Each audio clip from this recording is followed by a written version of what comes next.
یک جوان میاد نزد رسول صلی الله علیه و سلم سوال میکند که یا رسول الله متى الساعه، قیامت کی است؟ قیامت کی است یا رسول الله؟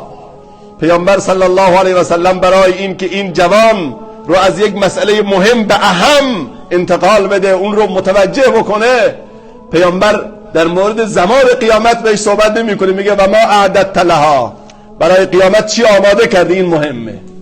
ما اعددت لها، چی آماده کرده برای قیامت؟ تو که از قیامت داری سوال میکنی، مرگ هر کس قیامت اوست، تو برای قیامت چی آماده کردی؟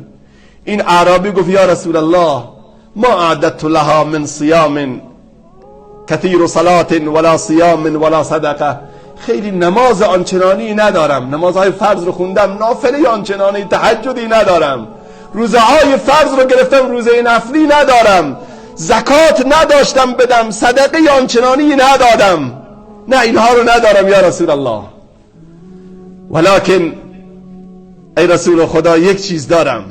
فرمود چی هست؟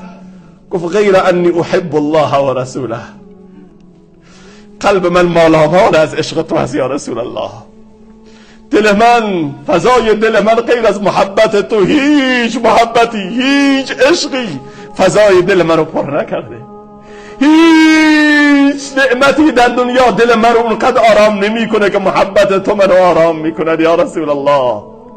پادشاه سرزمین قلب من تو هستی، تنها حکمران در دولت دل من تو هستی، تنها امید و آرزوی وصال در دل من وصال توست یا رسول الله. تو شمعی و من پروانه، تنها فاتح دل ما تو هستی، عشق تو سرمایه جمعیت است، همچو خون اندر عروق ملت است، تا مرا افتاد بر رویت نظر، از اب و ام گشته محبوب تر، عشق در من آتشی افروخته است، فرصتش بادا که جانم سوخته است یا رسول الله. عشق تو جان منو سوخته،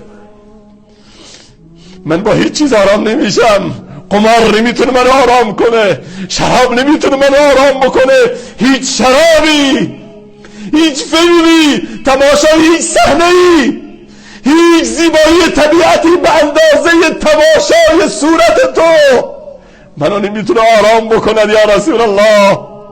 آن حضرت صلی الله علیه و سلم به او فرمود انت مع من احببته، تو نگران مرگت نباش، نگران قیامت نباش، از قیامت پریشان نباش، روز قیامت اون کسی که امروز فضای دل تو رو پر کرده در صحرای محشر و در عالم قیامت تو رو رها نخواهد کرد. جوان، سؤال من از تو اینه، از خودم اینه، فضای دل من و تو رو کی پر کرده؟ آیا عشق رسول الله جایگاهی دارد؟ آیا گذاشتیم برای محبت رسول الله چیزی؟